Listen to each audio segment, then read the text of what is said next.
Dear students, today I am discussing about recording transaction. First, journal entries. Already you know about journal entries, rules of debit and credit. So first, recording transaction first. So ಇದು third ಚಾಪ್ಟ್ರಲ್ಲಿ ಬರೋಂಥದ್ದು ನಿಮಗೆ. So recording transaction first ಏನು record ಮಾಡ್ತೀವಿ? So accountancy meaning is, so accounting is A recording financial transaction in a systematic manner. So that is accounting. So recording transaction first is consider recording nothing but journal entries or transactions in the business, like commenced business with cash, commenced business with cash of rupees 2 lakh. This is transaction on 1/4/2020. 1/4/2020 so business start ಮಾಡಿದ್ವಿ 2 ಲಕ್ಷ ರೂಪಾಯಿ invest ಮಾಡಿ. So invest ಅಂತ ಅನ್ನೋದು ನಾವು capital ಅಂದರೆ ಬಂಡವಾಳ ಅಂತ ಕರಿತೀವಿ. ಸೊ ಕ್ಯಾಪಿಟಲ್ ಅಂದರೆ ಸೊ ಬಂಡವಾಳ. ಸೊ ಇದು ತುಂಬ ಇಂಪಾರ್ಟೆಂಟ್, ಬಂಡವಾಳ. ಸೊ ಒಂದು ಬಿಸ್ನೆಸ್ಸಲ್ಲಿ ಕ್ಯಾಪಿಟಲ್ ಇಲ್ದಂಗೆ ನಾವು ಬಿಸ್ನೆಸ್ ಮಾಡ್ತೀವಿ ಅಂತಂದರೆ ಇಟ್ ಈಸ್ ಇಂಪಾಸಿಬಲ್.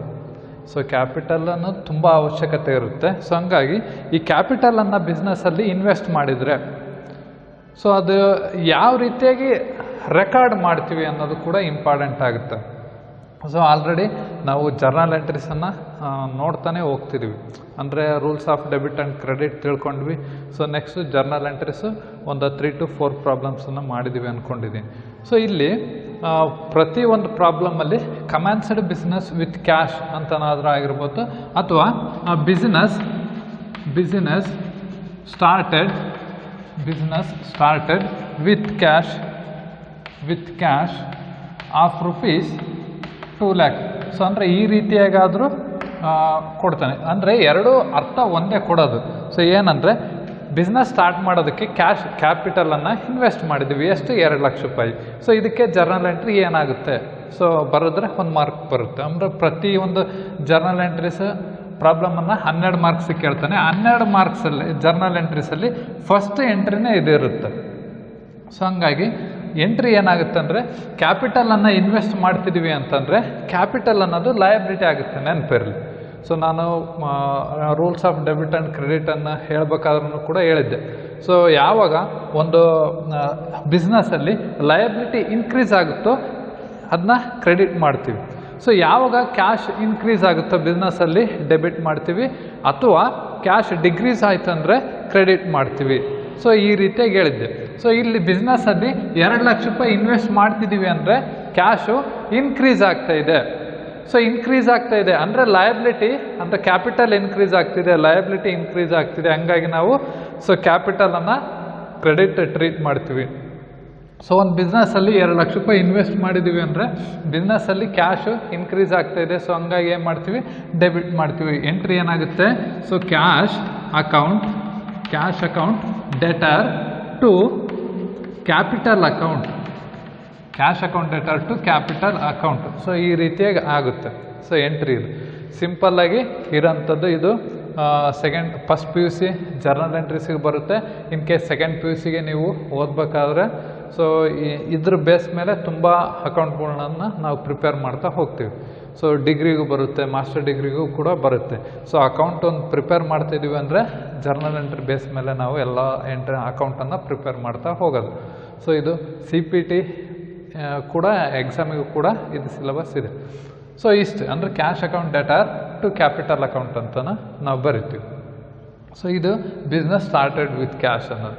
ಸೊ ಇಲ್ಲಿ ಕೆಲವು ಹುಡುಗರಿಗೆ ಕನ್ಫ್ಯೂಷನ್ ಆಗ್ಬೋದು. ಏನಂತಂದರೆ ಕೆಲವು ಟೈಮಲ್ಲಿ ಸಿಂಪಲ್ ಎಂಟ್ರಿ ಕೊಟ್ಟಿರ್ತಾನೆ, ತುಂಬ ಅಂದರೆ ತುಂಬ ಸಿಂಪಲ್. ಸೊ ಒಂದೊಂದು ವರ್ಡಲ್ಲಿರುತ್ತೆ. ಸೊ ಅವನ್ನ ಕ್ಲೀನಾಗಿ ಅರ್ಥ ಮಾಡ್ಕೋಬೇಕು. ಫಾರ್ ಎಕ್ಸಾಂಪಲ್ 5/4/2020 ಹಿಂಗೆ ಕೇಳಿರ್ತಾನೆ. 5/4/2020 ರೆಂಟ್ ಪೇಡ್ ಆಫ್ rupees 2000 ಸಿಂಪಲ್ಲಾಗಿ ಇಷ್ಟೇ ಕೊಟ್ಟಿರ್ತಾನೆ. ತುಂಬ ಈಸಿ ಇರೋಂಥದ್ದು. ರೆಂಟ್ ಅಂದರೆ ಬಾಡಿಗೆ, ಪೇಡ್ ಅಂದರೆ ಕೊಡೋದು. ಬಾಡಿಗೆಯನ್ನು ಕೊಟ್ಟಿದ್ದೀವಿ ಅಷ್ಟೇ. ಇದು ಎಂಟ್ರಿ ಏನಾಗುತ್ತೆ ಅನ್ನೋದು ಬರಿಬೇಕು. ತುಂಬ ಈಸಿ ಇರೋಂಥದ್ದು. ರೆಂಟ್ ಪೇಡ್ ಅಂದರೆ rent account debtor to cash account ಅಂತ ಬರಿತೀವಿ. ಸೊ ಕೆಲವರು ರೂಲ್ಸ್ ಪ್ರಕಾರ ಬರೀತಾರೆ, ಕೆಲವ್ರು ಏನು ಮಾಡ್ತಾರೆ ಅಂದರೆ ಡೈರೆಕ್ಟಾಗಿ rent account debtor to cash account ಅಂತ ಒಂದು ಬ್ಲೈಂಡ್ ಮೆಥಡಲ್ಲಿ ಬರೀತಾರೆ. ಸೊ ಆ್ಯಕ್ಚುಲಿ ರೂಲ್ಸ್ ಪ್ರಕಾರ ಯಾವ ರೀತಿಯಾಗಿ ಏನಾಗುತ್ತೆ ಅನ್ನೋದು ತಿಳ್ಕೊಬೇಕು. ರೆಂಟೇ ಯಾಕೆ ಡೆಬಿಟ್ ಮಾಡ್ತೀವಿ ನಾವು? Cash account debtor to rent account ಅಂತ ಬರಿಬೋದಲ್ಲ. ಸೊ ಈ ಎಂಟ್ರಿಗೆ ರೆಂಟ್ ಪೇಡ್ ಅಂತ ಅನ್ನೋ ಎಂಟ್ರಿಗೆ ನಾವು rent account debtor to cash ಅಕೌಂಟನ್ನು ಯಾಕೆ ಬರೆದಿದ್ದೀವಿ ಅಂದರೆ, ರೆಂಟ್ ಅಂದರೆ ಬಾಡಿಗೆ, ಪೇಡ್ ಅಂದರೆ ಕೊಡೋದು. ಸೊ ಅಂದರೆ ಬಾಡಿಗೆಯನ್ನು ಕೊಟ್ಟಿದ್ದೀವಿ. ಎಷ್ಟು? 2000 ರೂಪಾಯಿ. ಸೊ 2000 ರೂಪಾಯಿ ಬಾಡಿಗೆಯನ್ನು ಕೊಟ್ಟಿದ್ದೀವಿ ಅಂತಂದರೆ ಅದು ಅರ್ಥ ನಮಗೆ ಎಕ್ಸ್ಪೆನ್ಸಸ್ ಆಗ್ತಿದೆ ಅಂತಂದು ಕ್ಲಿಯರಾಗಿ ಗೊತ್ತಾಗುತ್ತೆ. ನಾವು ದುಡ್ಡನ್ನು ಕೊಡ್ತಾ ಇದ್ದರೆ ಅದು ಎಕ್ಸ್ಪೆನ್ಸಸ್, ಅಥವಾ ನಾವು ದುಡ್ಡನ್ನು ಇಸ್ಕೊಳ್ತಿದ್ರೆ ಅದು ಇನ್ಕಮ್. ಸೊ ಇಲ್ಲಿ ನಮಗೆ ಎಕ್ಸ್ಪೆನ್ಸಸ್ ಆಗ್ತಾ ಇದೆ. ಸೊ ಎಕ್ಸ್ಪೆನ್ಸಸ್ ಆಗ್ತಾ ಇದೆ ಅಂದರೆ, ಸೊ ರೂಲ್ ಏನು ಹೇಳುತ್ತೆ, when the expenses is increase in the business it is treated as debit ಅಂತ ಹೇಳುತ್ತೆ. ಸೊ ಅಂದರೆ ಯಾವಾಗ ಎಕ್ಸ್ಪೆನ್ಸಸ್ ಬಿಸ್ನೆಸ್ಸಲ್ಲಿ ಇನ್ಕ್ರೀಸ್ ಆಗುತ್ತೋ ಅದನ್ನ ಡೆಬಿಟ್ ಮಾಡಿರಿ. ಈ ಸೆಂಟೆನ್ಸಲ್ಲಿ ಎಕ್ಸ್ಪೆನ್ಸಸ್ ಯಾವುದು? ರೆಂಟ್ ಅನ್ನೋದು ಎಕ್ಸ್ಪೆನ್ಸಸ್ಸು. ಹಂಗಾಗಿ rent account debtor to cash account. Cash ಅಕೌಂಟೇ ಯಾಕೆ ಬರೆದ್ವಿ? Bank account ಬರಿಬೋದಿತ್ತಲ್ಲ.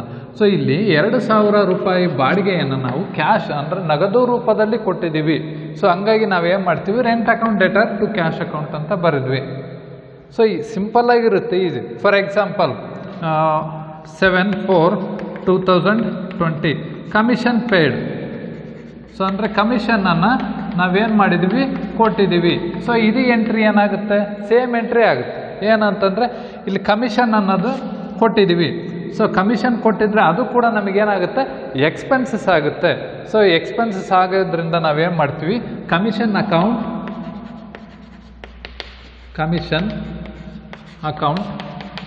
Deter to cash account.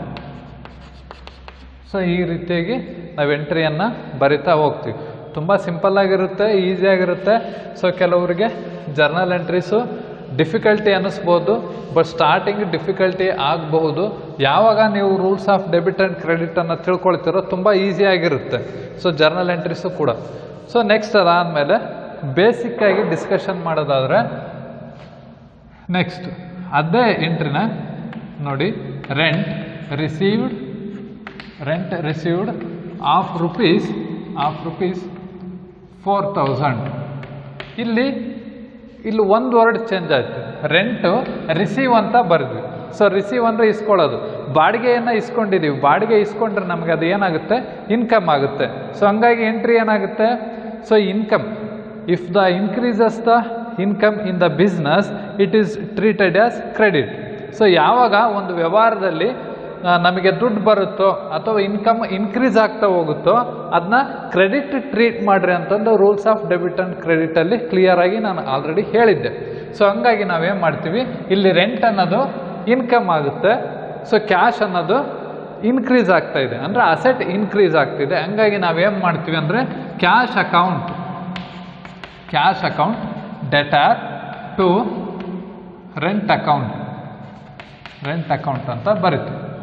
Rupees 4000. Narration ಏನಂತ ಬರಿತೀವಿ?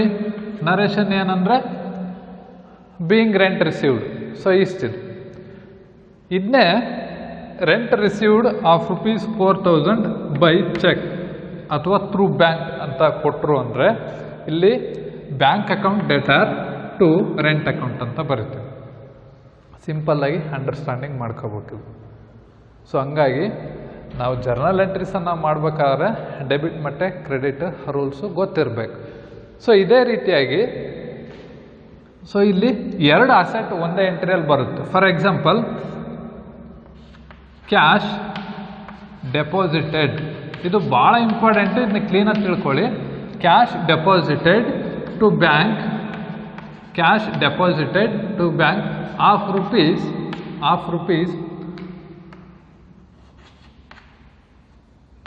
5000. ಹಿಂಗಿದೆ, ಸಿಂಪಲ್ಲಾಗಿದೆ ಇದು. Cash deposited to bank of rupees 5000. ಕ್ಯಾಶನ್ನು ಡೆಪಾಸಿಟ್ ಮಾಡಿದ್ದೀವಿ ಬ್ಯಾಂಕಿಗೆ. ಇಷ್ಟೇ ಇದೆ.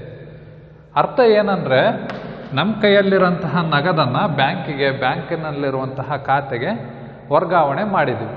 ಸೊ ಇದು ಅರ್ಥ ಏನಂದರೆ ಬ್ಯಾಂಕಲ್ಲಿರೋಂಥ ದುಡ್ಡು ಜಾಸ್ತಿ ಆಗುತ್ತೆ, ನಮ್ಮ ಕೈಯಲ್ಲಿ 5,000 ರೂಪಾಯಿ ಕಡಿಮೆ ಆಗುತ್ತೆ. ಇಲ್ಲಿ ಕ್ಯಾಶು ಮತ್ತು ಬ್ಯಾಂಕು ಎರಡೂ ಕೂಡ ಅಸೆಟ್ಟೇ ಇವು. ಕ್ಯಾಶು ಮತ್ತು ಬ್ಯಾಂಕ್ ಎರಡೂ ಕೂಡ ಎಂಥ ಅಸೆಟ್ ಇವು? ಕರೆಂಟ್ ಅಸೆಟ್ ಇವು, ಅಂದರೆ ಚರ ಆಸ್ತಿ ಅಂತ ಕರಿತೀವಿ. So current asset. ಸೊ ಅಸೆಟಲ್ಲಿ 2 ಟೈಪ್ಸ್ ಬರುತ್ತೆ, ಒಂದು ಫಿಕ್ಸ್ಡ್ ಅಸೆಟ್, ಇನ್ನೊಂದು ಕರೆಂಟ್ ಅಸೆಟ್. ಕ್ಯಾಶ್ ಮತ್ತು ಬ್ಯಾಂಕು ಕರೆಂಟ್ ಅಸೆಟ್ ಆಗುತ್ತೆ.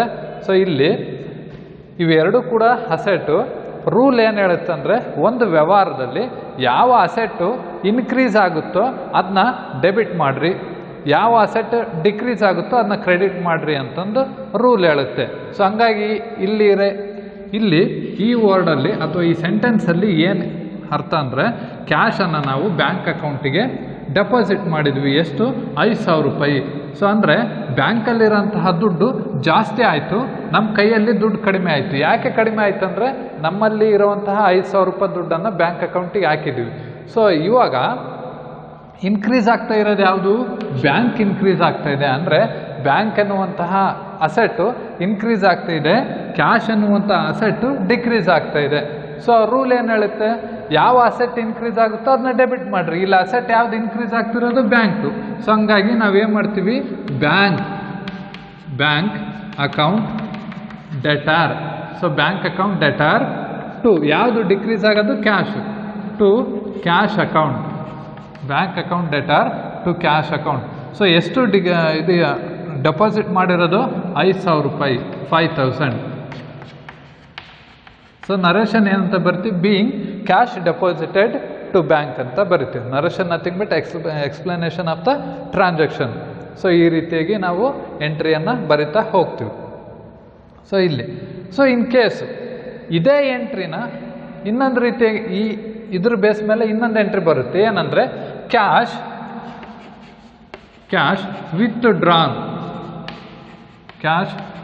Drawn for office use of rupees 5,000. ಅಂದರೆ ಕ್ಯಾಶನ್ನು ವಿತ್ಡ್ರಾ ಮಾಡ್ಕೊಂಡಿದ್ದೀವಿ. ಎಷ್ಟು? 5,000 ರೂಪಾಯಿ ಆಫೀಸ್ ಯೂಸಿಗೆ. ಸೊ ಹಂಗಾಗಿ ನಾವೇನು ಮಾಡ್ತೀವಿ ನೋಡಿ, ಇಲ್ಲಿ ಇನ್ನೊಂದು ಸೆಂಟೆನ್ಸನ್ನು ನಾವು ಪ್ರಾಬ್ಲಮ್ ಮಾಡಬೇಕಾದ್ರೆ ಸೆಂಟೆನ್ಸನ್ನು ತುಂಬ ಅಬ್ಸರ್ವ್ ಮಾಡಬೇಕಾಗುತ್ತೆ. ಯಾಕೆ ಅಂತಂದರೆ ಸೇಮ್ ಸೆಂಟೆನ್ಸೇ ಬೇರೆ ರೀತಿಯಾಗಿ ಅರ್ಥ ಕೊಡುವಂಥ ಚಾನ್ಸ್ ಇರುತ್ತೆ. ಸೊ ಇಲ್ಲಿ cash withdrawn for personal use, office ತೆಗೆದು ಜಸ್ಟ್ ಪರ್ಸನಲ್ ಅಂತ ಹಾಕಿದರೆ ಎಂಟ್ರಿನೇ ಬೇರೆ ಆಗಿಬಿಡುತ್ತೆ. ಪರ್ಸನಲ್ ಯೂಸ್ ಅಂದರೆ ಡ್ರಾಯಿಂಗ್ಸ್ ಅಂತ ಆಗುತ್ತೆ. Drawings nothing but sum of the amount, business amount used for personal use, for a purpose of personal use, that is called as drawings. So ಡ್ರಾಯಿಂಗ್ಸೇ ಬೇರೆ, ಆಫೀಸ್ ಯೂಸ್ ಮಾಡ್ಕೊಳ್ಳೋದೇ ಬೇರೆ. ಡ್ರಾಯಿಂಗ್ಸ್ ಅಂದರೆ ಈಗ ಬಿಸ್ನೆಸ್ಸಲ್ಲಿ ಒಂದು 50,000 ರೂಪಾಯಿ ಇದಪ್ಪ, ಆ 50,000ರಲ್ಲಿ ಸೊ ನನಗೇನೋ ಒಂದು 10,000 ಪರ್ಸ್ನಲಿ ಯೂಸ್ ಅಂದರೆ ಪರ್ಸ್ನಲಿ ಖರ್ಚು ಮಾಡ್ಕೋಬೇಕಾಗಿರುತ್ತೆ. ಅಂದರೆ ಏನೋ ಒಂದು ಮೆಡಿಕಲ್ಲಿಗೆ ಏನೋ ಒಂದು ಟ್ಯಾಬ್ಲೆಟು ಅಥವಾ ಏನೋ ಹಾಸ್ಪಿಟಲ್ ಖರ್ಚು ಇರುತ್ತೆ. ಎಷ್ಟು? ಒಂದು 10,000 ರೂಪಾಯಿದ್ದು. ಸೊ 50,000 ನನ್ನ ಹತ್ರ ಬಿಸ್ನೆಸ್ ಅಮೌಂಟ್ ಇರುತ್ತೆ, ಅದರಲ್ಲಿ 10,000 ರೂಪಾಯಿ ನಾನು ಹಾಸ್ಪಿಟಲ್ಲಿಗೆ ಯೂಸ್ ಮಾಡ್ಕೊತೀನಿ, ಅಂದರೆ ಪರ್ಸ್ನಲಿ ಯೂಸ್ ಮಾಡ್ಕೊತೀನಿ. ಸೊ ಆ 10,000 ಏನಾಗುತ್ತೆ? ಡ್ರಾಯಿಂಗ್ಸ್ ಆಗುತ್ತೆ. ಸೊ ಹಂಗಾಗಿ ಡ್ರಾಯಿಂಗ್ಸೇ ಬೇರೆ, ಪರ್ಸ್ನಲ್ ಯೂಸ್ ಮಾಡ್ಕೊಳ್ಳೋ ಅಂಥದ್ದೇ ಬೇರೆ. ಸೊ ಹಂಗಾಗಿ ಸೆಂಟೆನ್ಸನ್ನು ಅಬ್ಸರ್ವ್ ಮಾಡಬೇಕು. Cash with drawn for office use of rupees 5,000 ಅಂತ ಇದೆ. ಅಂದರೆ ಇಲ್ಲಿ ಕ್ಲಿಯರಾಗಿ ಅರ್ಥ ಮಾಡಿಕೊಡ್ರಿ, ಇಲ್ಲಿ ಕ್ಯಾಶ್ ಡೆಪಾಸಿಟ್ ಮಾಡಿದ್ವಿ, ನಮ್ಮಲ್ಲಿರೋ ಅಂಥದ್ದು 5,000 ರೂಪಾಯಿ ಬ್ಯಾಂಕ್ ಅಕೌಂಟಿಗೆ ಡೆಪಾಸಿಟ್ ಮಾಡಿದ್ವಿ. ಬಟ್ ಇಲ್ಲಿ ಬ್ಯಾಂಕ್ ಅಕೌಂಟಲ್ಲಿರೋಂಥ 5,000 ರೂಪಾಯಿನ ವಿತ್ಡ್ರಾ ಮಾಡ್ಕೊಳ್ತಿದ್ವಿ, ಬಿಡಿಸ್ಕೊಳ್ತಾ ಇದ್ದೀವಿ. ಸೊ ಅಂದರೆ ಬ್ಯಾಂಕಲ್ಲಿರೋಂಥದ್ದು ದುಡ್ಡು ಏನಾಯಿತು? ಕಡಿಮೆ ಆಯಿತು. ಯಾಕಂದರೆ ಬಿಡಿಸ್ಕೊಳ್ತಾ ಇದ್ದೀವಿ ಬ್ಯಾಂಕಲ್ಲಿರುವಂಥ ಅಕೌಂಟಲ್ಲಿರುವಂತಹ ದುಡ್ಡನ್ನು 5,000 ರೂಪಾಯಿ ಬಿಡಿಸ್ಕೊಳ್ತಾ ಇದ್ದೀವಿ. ಅಂದರೆ ಅಲ್ಲಿ ಬ್ಯಾಂಕಲ್ಲಿರೋಂತಹ ದುಡ್ಡು 5,000 ರೂಪಾಯಿ ರೆಡ್ಯೂಸ್ ಆಯಿತು. ಇನ್ಕ್ರೀಸ್ ಆಗಿದ್ದು ಯಾವುದು? ಕ್ಯಾಶ್ ಇನ್ಕ್ರೀಸ್ ಆಯಿತು. ಯಾಕಂದರೆ ನಮ್ಮ ಕೈಯಲ್ಲಿ ಏನು 1 ರೂಪಾಯಿ ಇರಲಿಲ್ಲ. ಸೊ ಬ್ಯಾಂಕ್ ಅಕೌಂಟಿಂದ 5,000 ರೂಪಾಯಿ ಬಿಡಿಸ್ಕೊಂಡಾಗ ನಮ್ಮ ಕೈಯಲ್ಲಿ 5,000 ರೂಪಾಯಿ ಇದೆ, ಬ್ಯಾಂಕಲ್ಲಿ 5,000 ರೂಪಾಯಿ ರೆಡ್ಯೂಸ್ ಆಯಿತು, ನಮ್ಮ ಕೈಯಲ್ಲಿ 5,000 ರೂಪಾಯಿ ಜಾಸ್ತಿ ಆಯಿತು. ಅಂದರೆ ಕ್ಯಾಶ್ ಅನ್ನುವಂಥ ಅಸೆಟ್ಟು ಇನ್ಕ್ರೀಸ್ ಆಯಿತು, ಬ್ಯಾಂಕ್ ಅನ್ನುವಂಥ ಅಸೆಟ್ಟು ಡಿಕ್ರೀಸ್ ಆಯಿತು. ರೂಲ್ ಏನು ಹೇಳುತ್ತೆ, if the asset is increases it is treated as debit. So ಇಲ್ಲಿ ಯಾವ ಅಸೆಟ್ ಇನ್ಕ್ರೀಸ್ ಆಗ್ತಾ ಇದೆ, ಕ್ಯಾಶ್ ಅನ್ನುವಂಥ ಅಸೆಟ್ ಇನ್ಕ್ರೀಸ್ ಆಗ್ತಾ ಇದೆ. ಸೊ ಹಂಗಾಗಿ ನಾವೇನು ಮಾಡ್ತೀವಿ, cash account debtor, cash account debtor. So decrease ಆಗೋವಂಥ ಅಸೆಟ್ ಯಾವುದು, ಬ್ಯಾಂಕ್ ಅನ್ನುವಂಥ ಅಸೆಟ್ ಡಿಕ್ರೀಸ್ ಆಗ್ತಾ ಇದೆ. ಹಂಗಾಗಿ cash account debtor to bank account. So ಇಷ್ಟಿದು. ಸೊ ಇದು ಈ ರೀತಿಯಾಗಿ ನಾವು cash deposited, cash withdrawn, so ಈ ರೀತಿಯಾಗಿ ನೋಡ್ತೀವಿ. ಇವು ಎರಡರಾಗೆ ಒಂದಂತೂ ಆನ್ಯಲ್ ಎಕ್ಸಾಮಿಗೆ ಬಂದೇ ಬರುತ್ತೆ ಕಂಪಲ್ಸರಿಯಾಗಿ, ಎರಡು ಬಂದರೂ ಆಶ್ಚರ್ಯ ಏನಿಲ್ಲ. ಸೊ ಇಷ್ಟಿರುತ್ತೆ. ಇಲ್ಲಿ for example cash deposited to ICICI bank ಅಂತ ಕೊಡ್ತಾನೆ. ಸೊ ICICI ಅಂತ ಬ್ಯಾಂಕ್ ಅಂತ ಕೊಟ್ಟಾಗ ಇಲ್ಲಿ ICICI ಬ್ಯಾಂಕ್ ಅಕೌಂಟ್ ಅಂತನಾದರೂ ಬರಿಬೋದು ಅಥವಾ ಬ್ಯಾಂಕ್ ಅಕೌಂಟ್ ಅಂತನಾದರೂ ಬರಿಬೋದು. ಸೊ ಎರಡು ಓಕೆ ಅಕ್ಸೆಪ್ಟ್ ಆಗುತ್ತೆ. ಸೊ ಯಾವುದೇ ರೀತಿಯ ಕನ್ಫ್ಯೂಷನ್ ಮಾಡ್ಕೊಳಕ್ಕೆ ಹೋಗಬೇಡಿ. ನೋಡಿ, bank account debtor to cash account, cash account debtor to bank account ಯಾವ ಸಂದರ್ಭದಲ್ಲಿ ಬರುತ್ತೆ ಅನ್ನೋದು ತಿಳ್ಕೊಬೇಕಾಗುತ್ತೆ. ಸೊ ಯಾವಾಗ ಅಸೆಟ್ ಇನ್ಕ್ರೀಸ್ ಆಗುತ್ತೋ ಅದನ್ನ ಡೆಬಿಟ್ ಮಾಡ್ತೀವಿ. ಇಲ್ಲಿ ಬ್ಯಾಂಕ್ ಅನ್ನುವಂಥ ಅಸೆಟ್ಟು ಇನ್ಕ್ರೀಸ್ ಆಯಿತು, ಡೆಬಿಟ್ ಮಾಡಿದ್ವಿ. ಇಲ್ಲಿ ಕ್ಯಾಶ್ ಅನ್ನುವಂಥ ಅಸೆಟ್ಟು ಇನ್ಕ್ರೀಸ್ ಆಯಿತು, ಡೆಬಿಟ್ ಮಾಡಿದ್ವಿ. ಸೊ ನೆಕ್ಸ್ಟ್ ಅದಾದಮೇಲೆ ಇದು ಯಾವುದು, ಇಲ್ಲಿ ಡೆಪಾಸಿಟ್ ಮಾಡಿದಾಗ ಕ್ಯಾಶ್ ಅನ್ನುವಂಥ ಅಸೆಟ್ಟು ಡಿಕ್ರೀಸ್ ಆಯಿತು, ಹಂಗಾಗಿ ಕ್ರೆಡಿಟ್ ಮಾಡಿದ್ವಿ. ಇಲ್ಲಿ ವಿತ್ಡ್ರಾ ಮಾಡ್ಕೊಂಡಾಗ ಬ್ಯಾಂಕ್ ಅನ್ನುವಂಥ ಅಸೆಟ್ಟು ಡಿಕ್ರೀಸ್ ಆಯಿತು, ಕ್ರೆಡಿಟ್ ಮಾಡಿದ್ವಿ. ಸೊ ಈ ರೀತಿಯಾಗಿರುತ್ತೆ.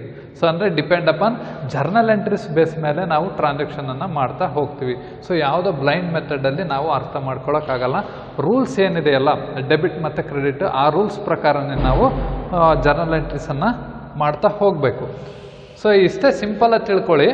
ಒಂದು ಬಿಸ್ನೆಸ್ಸಲ್ಲಿ ಎಕ್ಸ್ಪೆನ್ಸಸ್ ಇನ್ಕ್ರೀಸ್ ಆದರೆ ಡೆಬಿಟ್ ಮಾಡ್ತೀವಿ. ನೀವು ಟ್ಯಾಲಿ ಕಲಿಯೋಕ್ಕಾಗಲೂ ಅಷ್ಟೇ ಜರ್ನಲ್ ಎಂಟ್ರೀಸ್ ಬೇಕಾಗುತ್ತೆ. ಸೊ ಯಾಕಂದರೆ Tally is based on journal entries. Next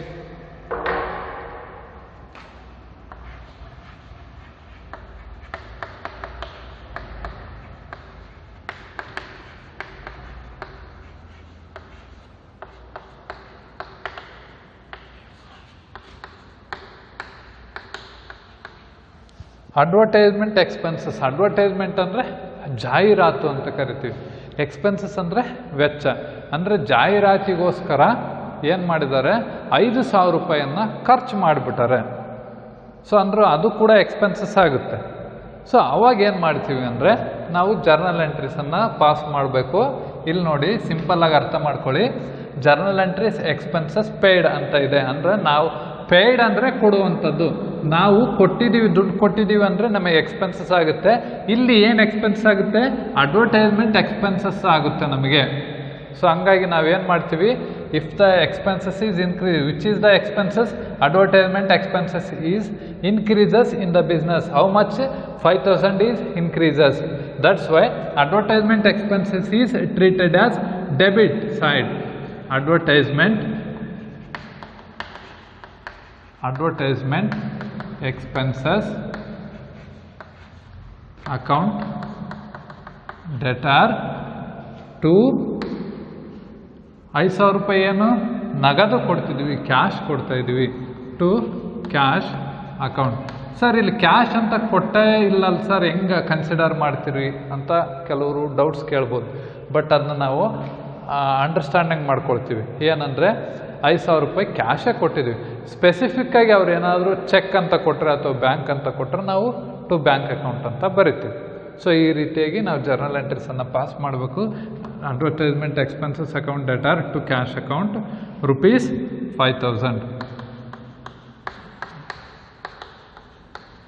ಈ ರೀತಿಯಾಗಿ ಇರುತ್ತೆ. So narration being advertisement expenses paid ಅಂತ ಬರಿತೀವಿ. ಸೊ ಇದು. ಸೊ ನೆಕ್ಸ್ಟ್ ಇದ್ರ ಜೊತೆಗೆ ಮತ್ತೆ ಕೇಳ್ತಾನೆ ಏನಂದರೆ ಡಿಫ್ರೆನ್ಸ್ ನೋಡ್ಕೋಬೇಕು. ಸೊ ಯಾವ ರೀತಿಯಾಗಿರುತ್ತೆ ಅಂದರೆ ಪರ್ಚೇಜ್ ಗೂಡ್ಸ್ ಆಫ್ ₹2,000 ಈ ಜರ್ನಲ್ ಎಂಟ್ರೀಸ್ಗೂ ಪರ್ಚೇಜ್ ಮಷನರಿ ಆಫ್ ₹5,000 ಇವು ಎರಡೂ ಕೂಡ ಸೇಮ್ ಇದೆ ಅಂತ ಅನ್ಕೋಬಹುದು, ಬಟ್ ಎಂಟ್ರಿ ಏನಾಗುತ್ತೆ ಚೇಂಜ್ ಆಗುತ್ತೆ. ಯಾವ ರೀತಿಯಾಗಿ ಅಂದರೆ ಪರ್ಚೇಜ್ ಅಂದರೆ ಖರೀದಿ, ಗೂಡ್ಸ್ ಅಂದರೆ ಸರಕುಗಳನ್ನು ಖರೀದಿ ಮಾಡಿದ್ದೀವಿ. ಎಷ್ಟು? 2,000 ರೂಪಾಯಿ ಕೊಟ್ಟು. ಅಂದರೆ ಎಂಟ್ರಿ ಏನಾಗುತ್ತೆ ಅದನ್ನ ನೋಡ್ಕೋಬೇಕು. ಸೊ ಅಂದರೆ ಪರ್ಚೇಸ್ ಮಾಡಿದ್ದೀವಿ ಅಂದರೆ ನಾವು ದುಡ್ಡು ಕೊಟ್ಟಿದ್ದೀವಿ ಅಂತ ಅರ್ಥ. ಸೊ ಈ ಫಾರ್ ಎಕ್ಸಾಂಪಲ್ ಈ ಡಸ್ಟರನ್ನು ಪರ್ಚೇಸ್ ಮಾಡಿದ್ದೀವಿ ಅಂದರೆ ನಾವು ದುಡ್ಡು ಕೊಟ್ಟು ಪರ್ಚೇಸ್ ಮಾಡಿದ್ದೀವಿ. ಸೊ ಈ ಚಾಪೀಸನ್ನು ಪರ್ಚೇಸ್ ಮಾಡಿದ್ದೀವಿ ಅಂದರೆ ನಾವು ದುಡ್ಡು ಕೊಟ್ಟಿದ್ದೀವಿ. ಅಂದರೆ ನಾವು ದುಡ್ಡು ಕೊಟ್ಟಿದ್ದೀವಿ ಅಂದರೆ ಅರ್ಥ ಏನು? ನಮಗೆ ಎಕ್ಸ್ಪೆನ್ಸಸ್ ಆಗಿದೆ. ಸೊ ನಮಗೆ ಎಕ್ಸ್ಪೆನ್ಸಸ್ ಆಗಿದೆ ಅಂದರೆ ನಾವು ಆಟೋಮೆಟಿಕ್ಲಿ ಅದನ್ನ ಡೆಬಿಟ್ ಮಾಡ್ತೀವಿ. ಏನನ್ನು ಡೆಬಿಟ್ ಮಾಡ್ತೀವಿ? ಎಕ್ಸ್ಪೆನ್ಸಸ್ ಯಾವುದಾಗಿದೆ ಅದು. ಸೊ ಇಲ್ಲಿ ಯಾವುದು ಪರ್ಚೇಸ್ ಮಾಡಿದ್ದೀವಿ ಅಂತ ಸ್ಪೆಸಿಫಿಕ್ಕಾಗಿ ಗೊತ್ತಿಲ್ಲ. ಗೂಡ್ಸ್ ಅಂದರೆ ಏನು ಬೇಕಾದ್ರೂ ಆಗಿರ್ಬೋದು, ಅಂದರೆ ಡಸ್ಟರ್ ಆಗಿರ್ಬೋದು, ಚಾಪೀಸ್ ಆಗಿರ್ಬೋದು, ಬೆಂಚಸ್ ಆಗಿರ್ಬೋದು, ಸೊ ಏನು ಬೇಕಾದರೂ ಆಗಿರ್ಬೋದು. ಸೊ ಅದನ್ನ ನಾವು ಗೂಡ್ಸ್ ಅಂದರೆ ಸ್ಪೆಸಿಫಿಕ್ಕಾಗಿ ಗೊತ್ತಿಲ್ಲ. ಹಂಗಾಗಿ ನಾವೇನು ಮಾಡ್ತೀವಿ? ಪರ್ಚೇಜನ್ನು ಕನ್ಸಿಡರ್ ಮಾಡ್ತೀವಿ ಡೆಬಿಟಿಗೆ. ಸೊ ಏನಂತ ಬರ್ತೀವಿ? Purchase account debtor. Purchase account debtor to ನಾವು ದುಡ್ಡು ಕೊಟ್ಟಿದ್ದೀವಿ ಅಲ್ವಾ? ಎಷ್ಟು ಕೊಟ್ಟಿದ್ದೀವಿ? 2,000 ರೂಪಾಯಿ ಕೊಟ್ಟಿದ್ದೀವಿ. 2,000 ರೂಪಾಯಿ ಹೆಂಗೆ ಕೊಟ್ಟಿದ್ದೀವಿ? ಕ್ಯಾಶ್ ಮುಖಾಂತರ ಕೊಟ್ಟಿದ್ದೀವಿ, ನಗದು ರೂಪದಲ್ಲಿ ಕೊಟ್ಟಿದ್ದೀವಿ. ಹಂಗಾಗಿ purchase account debtor to cash account ಅಂತ ಬರಿತೀವಿ. Cash account. So amount 2,000. ಈ ರೀತಿಯಾಗಿ ನಾವು ಎಂಟ್ರಿಯನ್ನು ಬರಿತೀವಿ. ಸೊ ಅದ್ರ ಜೊತೆಗೆ ಇಲ್ಲಿ ನೋಡಿ ಪರ್ಚೇಸ್ ಮಷನರಿ ಅಂದರೆ ಸ್ಪೆಸಿಫಿಕ್ಕಾಗಿ ಗೊತ್ತಾಗಿದೆ ಏನು ಪರ್ಚೇಸ್ ಮಾಡಿದ್ದೀವಿ ಅಂತದ್ದು. ಏನು ಪರ್ಚೇಸ್ ಮಾಡಿರೋದು? ಮಷನರಿ ಪರ್ಚೇಸ್ ಮಾಡಿದ್ವಿ. ಎಷ್ಟಕ್ಕೆ? 5,000 ರೂಪಾಯಿ ಕೊಟ್ಟು. ಸೊ ಅಂದರೆ ಇಲ್ಲಿ purchase account debtor to cash account ಅಂತ ಬರೆದ್ರೆ ರಾಂಗ್ ಆಗುತ್ತೆ. ಕೆಲವರು ಕ್ವಶನ್ಸನ್ನು ಕೇಳಬಹುದು, ಸರ್ ಇಲ್ಲಿ purchase account debtor to cash account ಅಂತ ಬರೆದ್ರಿ, ಇಲ್ಲಿ purchase account debtor to cash account ಅಂತ ಬರೆಯಂಗಿಲ್ಲ, ಯಾಕೆ ಸರ್ ಅಂತ ಕೇಳ್ಬೋದು. ಸೊ ಇಲ್ಲಿ ಗೂಡ್ಸ್ ಅಂತ ಕೊಟ್ಟಿದ್ದಾನೆ, ಗೂಡ್ಸ್ ಅಂದರೆ ಯಾವುದು ಅನ್ನೋದು ಗೊತ್ತಿಲ್ಲ, ಹಂಗಾಗಿ ನಾವು ಪರ್ಚೇಸ್ ಅಕೌಂಟ್ ಅಂತ ತಗೊಂಡ್ವಿ. ಬಟ್ ಇಲ್ಲಿ ಪರ್ಚೇಸ್ ಮಷನರಿ ಅಂತ ಕೊಟ್ಟಿದ್ದಾನೆ, ಅಂದರೆ ಮಷನರಿ ಸ್ಪೆಸಿಫಿಕ್ಕಾಗಿ ಹೇಳಿದ್ದಾನೆ, ಹಂಗಾಗಿ ಮಷನರಿ ಅಕೌಂಟ್ ಡೆಟಾರ್. ನಾವು ಮಷನರಿಯನ್ನು ತಗೊಳ್ತೀವಿ. Machinery account debtor to cash account. So ಈ ರೀತಿಯಾಗಿ ನಾವು ಎಂಟ್ರಿಯನ್ನು ಪಾಸ್ ಮಾಡ್ತೀವಿ. 5,000. ಇಲ್ಲಿ ನೋಡಿ ಪರ್ಚೇಸ್ ಮಷನರಿ ₹5,000 ಬೈ ಚೆಕ್ ಅಂತ ಬಂದರೆ ಮತ್ತೆ ಎಂಟ್ರಿ ಚೇಂಜ್ ಆಗುತ್ತೆ. Machinery account debtor to bank account ಆಗುತ್ತೆ. ಹಂಗಾಗಿ ನಾವೇನು ಮಾಡ್ತೀವಿ, ಇಲ್ಲಿ ಸ್ವಲ್ಪ ನಾವು ಅಂಡರ್ಸ್ಟ್ಯಾಂಡಿಂಗ್ ಮಾಡ್ಕೋಬೇಕಾಗುತ್ತೆ. So machinery account debtor to cash account ಅಂತಂದು, ಅಥವಾ ಮಷನರಿ ಬೈ ಚೆಕ್ ಅಂತ ಬಂತಂದರೆ machinery account debtor to bank account ಅಂತ ಬರಿತೀವಿ. ಸೊ ಅಥವಾ ಪರ್ಚೇಸ್ ಗೂಡ್ಸ್ ಫಾರ್ ₹5 ಅಂತ ಕೊಟ್ಟರು ಅಂದರೆ ಪರ್ಚೇಸ್ ಅಕೌಂಟ್ ಡೆಟಾರ್ ಅಂತ ಕನ್ಸಿಡರ್ ಮಾಡ್ತೀವಿ. ಅಂದರೆ ಡಿಪೆಂಡ್ ಅಪಾನ್ ಟ್ರಾನ್ಸಾಕ್ಷನ್ ಮೇಲೆ ಹೋಗುತ್ತೆ. ನೆಕ್ಸ್ಟ್ ಅದಾದಮೇಲೆ ಸೊ ಇಷ್ಟು ಪರ್ಚೇಸ್ ಈಸಿಯಾಗಿರೋಂಥ ಕಾನ್ಸೆಪ್ಟ್ ಇದೆ. ಇದಕ್ಕೇನು ಟಫ್ ಇರೋಂಥ ಕಾನ್ಸೆಪ್ಟ್ಗಳು ಬರ್ತವೆ, ಬಟ್ ಬೇಸಿಕ್ಕಾಗಿ ಈಸಿ ಇರೋವು ಅಥವಾ ಒಂದು 12 ಮಾರ್ಕ್ಸಲ್ಲಿ ಮಿನಿಮಮ್ 8 to 10 ಮಾರ್ಕ್ಸ್ ತೊಗೋಬೇಕಂದ್ರೆ ಈಸಿ ಇರೋವು. ಸೊ ಈ ರೀತಿಯಾಗಿ ಕಲಿತಾ ಹೋಗಬೇಕಾಗುತ್ತೆ.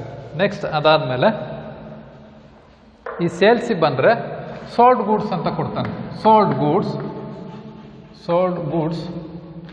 ಫಾರ್ ರುಪೀಸ್ 2,000 ಅಂತ ಕೊಡ್ತಾನೆ. ಅಂದರೆ ಸೋಲ್ಡ್ ಗೂಡ್ಸ್ ಅಂದರೆ ಸೇಲ್ ಮಾಡಿದ್ದಾರೆ ಅಂತ ಅರ್ಥ. ಸೊ ಅವಾಗ ಎಂಟ್ರಿ ಏನಾಗುತ್ತೆ? Cash account debtor. ನೋಡ್ರಿ, ಸೇಲ್ಸ್ ಮಾಡಿದರೆ ನಮಗೆ ಯಾವಾಗಲೂ ಇನ್ಕಮ್ ಆಗುತ್ತೆ. ಒಂದು ಬಿಸ್ನೆಸ್ ನಾವು ಯಾಕೆ ಮಾಡ್ತೀವಿ? ಪ್ರಾಫಿಟನ್ನು ಅರ್ನ್ ಮಾಡೋದಕ್ಕೆ. ಪ್ರಾಫಿಟ್ ಯಾವಾಗ ಬರುತ್ತೆ? ಗೂಡ್ಸನ್ನು ಸೋಲ್ಡ್ ಮಾಡಿದಾಗ ಅಥವಾ ಸೇಲ್ಸ್ ಮಾಡಿದಾಗ ನಮಗೆ ಪ್ರಾಫಿಟ್ ಬರುತ್ತೆ, ಇನ್ಕಮ್ ಬರುತ್ತೆ. ಸೊ ಇನ್ಕಮ್ ಬಂದಿರೋಂತಹ ಇನ್ಕಮಲ್ಲಿ ಎಕ್ಸ್ಪೆನ್ಸಸ್ಸನ್ನು ಕಳೆದ್ರೆ ನಮಗೆ ಪ್ರಾಫಿಟ್ ಬರುತ್ತೆ.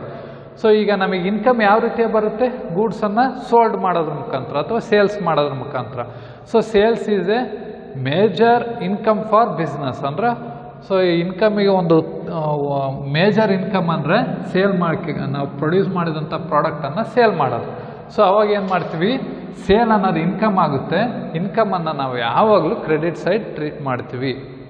ಸೊ ಅವಾಗ ಏನಾಗುತ್ತೆ? ಕ್ರೆಡಿಟ್ ಇನ್ಕಮ್, ಅದಕ್ಕೆ ಇನ್ಕಮ್ ಟ್ರೀಟ್ ಮಾಡಿದರೆ ಅಂದರೆ ಸೇಲ್ಸನ್ನು ಕ್ರೆಡಿಟ್ ಟ್ರೀಟ್ ಮಾಡಿದರೆ, ಡೆಬಿಟ್ ಯಾರನ್ನ ಟ್ರೀಟ್ ಮಾಡ್ತೀವಿ? ಕ್ಯಾಶ್. ಯಾಕಂದರೆ 2,000 ರೂಪಾಯಿ ನಮಗೆ ಕ್ಯಾಶ್ ಬರುತ್ತೆ. ಸೊ ಹಂಗಾಗಿ cash account debtor to sales account. Cash account debtor to sales account. ಈ ರೀತಿಯಾಗಿ ನಾವು ಏನು ಮಾಡ್ತೀವಿ, ಜರ್ನಲ್ ಎಂಟ್ರೀಸನ್ನು ನೋಡ್ತಾ ಹೋಗ್ತೀವಿ. ಈಗ ಫಾರ್ ಎಕ್ಸಾಂಪಲ್ ಇನ್ನೂ ಒಂದು ರೀತಿ ಕೇಳ್ತಾನೆ, ಏನಂದರೆ cash sales of rupees 5,000. So ಈ ರೀತಿಯಾಗಿ ಕೂಡ ಕೇಳ್ತಾನೆ. ಎರಡೇ ವರ್ಡಲ್ಲಿ ಎಂಟ್ರಿ ಇದೆ. ಸೊ ಅಂದರೆ ಕ್ಯಾಶ್ ಸೇಲ್ಸ್ ಅಂದರೆ ನಗದಿಗೆ ಮಾರಾಟ ಮಾಡಿದ್ದಾರೆ ಅಷ್ಟೇ ಇದೆ. ಸೊ ನಗದಿಗೆ ಮಾರಾಟ ಮಾಡಿದ್ದಾರೆ, 5,000 ರೂಪಾಯಿ ದುಡ್ಡು ಕೊಟ್ಟಿದ್ದಾರೆ, ದುಡ್ಡು ಅವರು ನಮಗೆ ನಾವು ಇಸ್ಕೊಂಡಿದ್ದೀವಿ, ನಾವು ಮಾರಾಟ ಮಾಡಿದ್ದೀವಿ. ಸೊ ಇದರ ಅರ್ಥ ಏನಂದರೆ ಸೇಮ್ ಅರ್ಥ ಏನಂದರೆ ನಮಗೆ ಇನ್ಕಮ್ ಬಂದಿದೆ, ಎಷ್ಟು 5,000 ರೂಪಾಯಿ. ಸೊ ನಾವು ಗೂಡ್ಸನ್ನು ಸೇಲ್ ಮಾಡಿದ್ದೀವಿ ಕ್ಯಾಶಿಗೆ, ಅಂದರೆ ನಗದಿಗೆ ಮಾರಾಟ ಮಾಡಿದ್ದೀವಿ. ಸೊ ಅವಾಗ ಎಂಟ್ರಿ ಏನಾಗುತ್ತೆ, cash account debtor to sales account ಆಗುತ್ತೆ. ಯಾಕಂದರೆ ನಮಗೆ ಇನ್ಕಮ್ ಬರ್ತಾ ಇದೆ. ಇನ್ಕಮ್ ಬಂದರೆ ಸೊ ರೂಲ್ ಏನು ಹೇಳುತ್ತೆ, ಕ್ರೆಡಿಟ್ ಟ್ರೀಟ್ ಮಾಡಬೇಕು. ಸೊ ಇನ್ಕಮ್ ಬಂದಿದೆ, ಅದ್ರ ಜೊತೆಗೆ ನಮ್ಮ ಅಸೆಟ್ ಕೂಡ ಏನಾಗಿದೆ, ಇನ್ಕ್ರೀಸ್ ಆಗಿದೆ. ಯಾವ ಅಸೆಟ್ ಇನ್ಕ್ರೀಸ್ ಆಗಿದೆ, ಕ್ಯಾಶ್ ಅನ್ನುವಂಥ ಅಸೆಟ್ ಏನಾಗಿದೆ, ಇನ್ಕ್ರೀಸ್ ಆಗಿದೆ. ಸೊ ಹಂಗಾಗಿ ಯಾವಾಗ ಒಂದು ಅಸೆಟ್ಟು ಒಂದು ಬಿಸ್ನೆಸ್ಸಲ್ಲಿ ಇನ್ಕ್ರೀಸ್ ಆಗುತ್ತೋ ಅದನ್ನ ಡೆಬಿಟ್ ಮಾಡ್ತೀವಿ. ಸೊ ಹಂಗಾಗಿ ಕ್ಯಾಶ್ ಅನ್ನುವಂಥ ಅಸೆಟ್ಟು ಇನ್ಕ್ರೀಸ್ ಆಗಿದೆ, ಅದನ್ನ ನಾವು ಡೆಬಿಟ್ ಟ್ರೀಟ್ ಮಾಡಿದ್ದೀವಿ. ಸೊ ಇಲ್ಲಿ ಇನ್ಕಮ್ ಆಗಿದೆ, ಅದನ್ನ ಕ್ರೆಡಿಟ್ ಟ್ರೀಟ್ ಮಾಡ್ತೀವಿ. ಅಂದರೆ ಅರ್ಥ ಏನು, so cash account debtor to sales account. ನೋಡ್ರಿ, ಸೇಲ್ಸ್ ಯಾವಾಗಲೂ ಕ್ರೆಡಿಟ್ ಆಗುತ್ತೆ, ಪರ್ಚೇಸ್ ಯಾವಾಗಲೂ ಡೆಬಿಟ್ ಆಗುತ್ತೆ, ನೆನಪಿರಲಿ. ಸೊ ಇಲ್ಲಿ ಅರ್ಥ ಏನಾಯಿತು, ಕ್ಯಾಶ್ ಸೇಲ್ಸ್ ಅಂತಂದರೆ cash account debtor to sales account ಅಂತ ಬರುತ್ತೆ.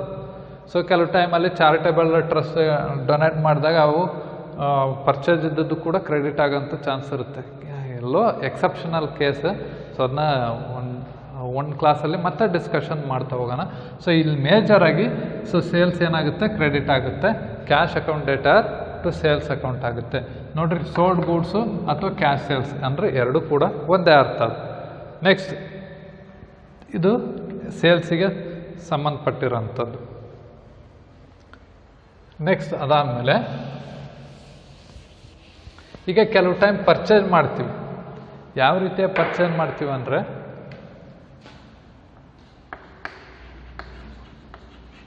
purchase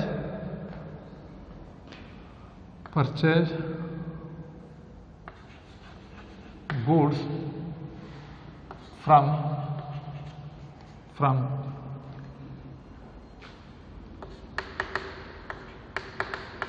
Likith company of rupees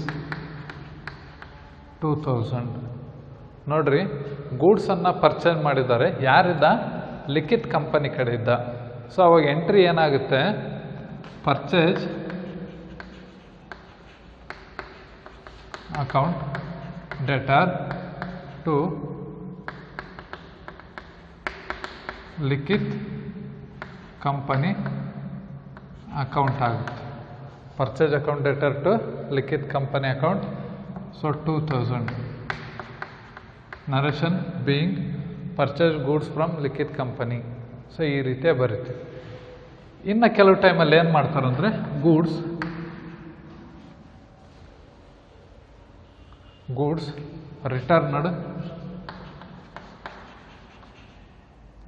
returned to Likhit company of rupees 1,000. ಅಂದರೆ ಲಿಖಿತ್ ಕಂಪನಿ ಕಡೆಯಿಂದ ಒಂದು 2,000 ರೂಪಾಯಿ ಗೂಡ್ಸನ್ನು ಪರ್ಚೇಸ್ ಮಾಡಿದ್ರು ಸ್ಟಾರ್ಟಿಂಗು. ಆವಾಗ purchase account debtor to Likhit company account ಅಂತ ಬರೆದಿದ್ವಿ. ಬಟ್ ಆ 2,000 ರೂಪಾಯಿದಲ್ಲಿ 1,000 ಗೂಡ್ಸನ್ನು ಯುಟಿಲೈಸ್ ಮಾಡ್ಕೊಂಡಿದ್ದಾರೆ, ಇನ್ನು 1,000 ಗೂಡ್ಸನ್ನು ಹಾಗೆ ಉಳಿಸ್ಕೊಂಡು ಬಿಟ್ಟಿದ್ದಾರೆ, ಹಾಗೆ ಉಳ್ಕೊಂಡಿದೆ ಸ್ಟಾಕು. ಸೊ ಅವಾಗ ಏನು ಮಾಡ್ತಾರಂದರೆ, ಸೊ ಈ 1,000 ರೂಪಾಯಿನ ಮತ್ತೆ 1,000 ರೂಪಾಯಿ ಗೂಡ್ಸನ್ನು ಮತ್ತೆ ಯಾರಿಗೆ ರಿಟರ್ನ್ ಮಾಡಿದ್ದಾರೆ, ಲಿಖಿತ್ ಕಂಪನಿಯವರಿಗೆ ರಿಟರ್ನ್ ಮಾಡಿದ್ದಾರೆ. ಸೊ ಅವಾಗ ಎಂಟ್ರಿ ಏನಾಗುತ್ತೆ, ಸೊ ಇಲ್ಲಿ ಮೇಜರಾಗಿ ಹುಡ್ರು ಕನ್ಫ್ಯೂಷನ್ ಆಗೋದು ಇದೇ ಎಂಟ್ರಿಯಲ್ಲಿ. ಯಾಕೆ ಅಂತಂದರೆ ಗೂಡ್ಸ್ ರಿಟರ್ನ್ಡ್ ಟು ಅಂತ ಕೊಟ್ಟಾಗ ಮತ್ತೆ ಪರ್ಚೇಸ್ ಮಾಡಿರೋದು ಅವರಿಗೆ ವಾಪಸ್ ಮಾಡ್ತಾ ಇದ್ದೀವಿ. ಸೊ ಅವಾಗ ಪರ್ಚೇಸ್ ಮಾಡಿರೋಂಥದ್ದು ರಿಟರ್ನ್ ಮಾಡಿದರೆ ಪರ್ಚೇಸ್ ರಿಟರ್ನ್ ಆಗುತ್ತೆ. ಪರ್ಚೇಸ್ ಯಾವಾಗಲೂ ಡೆಬಿಟ್ ಆಗುತ್ತೆ, ಪರ್ಚೇಸ್ ರಿಟರ್ನ್ ಯಾವಾಗಲೂ ಕ್ರೆಡಿಟ್ ಆಗುತ್ತೆ. ನೆನ್ಪಿಟ್ಕೊಳ್ಳಿ, ಇದು ಸಬ್ಸಿಡರಿ ಬುಕ್ಕಿಗೂ ಕೂಡ ಬರುತ್ತೆ. ನೆಕ್ಸ್ಟ್ ಕಾನ್ಸೆಪ್ಟು ಸಬ್ಸಿಡರಿ ಬುಕ್ ಅಂತಂದು 12 ಮಾರ್ಕ್ಸಲ್ಲೂ ಕೂಡ ಕೇಳ್ತಾನೆ, ಅದರಲ್ಲೂ ಕೂಡ ಈ ಜರ್ನಲ್ ಎಂಟ್ರೀಸ್ ಬರುತ್ತೆ. ಸೊ ನೋಡಿ, ಜರ್ನಲ್ ಎಂಟ್ರೀಸಲ್ಲಿ 12 ಪ್ಲಸ್ ಸಬ್ಸಿಡರಿ ಬುಕ್ಕಲ್ಲಿ 12 ಜರ್ನಲ್ ಎಂಟ್ರೀಸ್ ಕಲ್ತ್ರೆ ನಿಮಗೆ total 24 marks plus 2 column cash book 12, total 36 marks journal ಎಂಟ್ರೀಸಿಂದ ಬರೋಂಥ ಚಾನ್ಸ್ ಇರುತ್ತೆ. ಅವೇ ಪ್ರಾಬ್ಲಮನ್ನು ಕೇಳ್ತಾನೆ. ಸೊ ಹಂಗಾಗಿ ಇಲ್ಲಿ ಯಾರಿಂದ ಪರ್ಚೇಸ್ ಮಾಡಿದ್ದು, ಲಿಖಿತ್ ಕಂಪನಿಯಿಂದ ಪರ್ಚೇಸ್ ಮಾಡಿದ್ವಿ. ಸೊ ಪರ್ಚೇಸ್ ಮಾಡಿರೋಂಥದ್ದು ಸ್ಟಾಕ್ ಉಳ್ಕೊಂಡ್ಬಿಡ್ತು 1000 ರೂಪಾಯಿದ್ದು, ಮತ್ತೆ ಅವರಿಗೆ ನಾವು ರಿಟರ್ನ್ ಮಾಡ್ಬೇಕು. ಅವಾಗ ಜರ್ನಲ್ ಎಂಟ್ರೀಸ್ ಏನಾಗುತ್ತೆ? ಸೊ ಅವಾಗ ಏನಾಗುತ್ತೆ ಅಂದರೆ ಲಿಖಿತ್ ಇಲ್ಲಿ ಕ್ರೆಡಿಟ್ ಇರೋ ಡೆಬಿಟ್ ಆಗುತ್ತೆ. Likhit company account debtor to purchase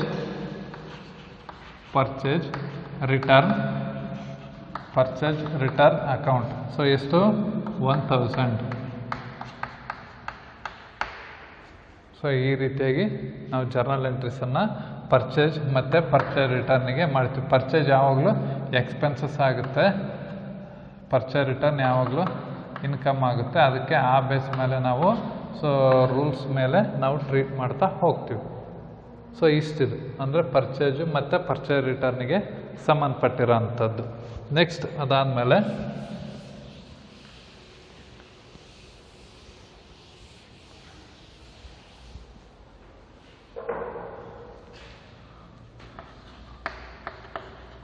sold goods to MRF company limited of rupees 20,000.